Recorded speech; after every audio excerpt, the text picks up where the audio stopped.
যখন কেউ বুঝে যাবে যে আপনি তার প্রতি দুর্বল, ঠিক তখন থেকেই শুরু হয়ে যাবে অবহেলা নামক অধ্যায়ে।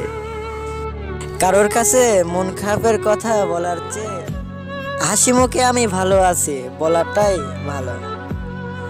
দুনিয়ার বাস্তবতা কি জানেন?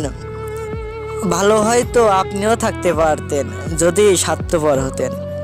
যারা খুব সহজেই সবাইকে আপন করে নেয় তারাই পৃথিবীতে সবচেয়ে বেশি কষ্ট পায়।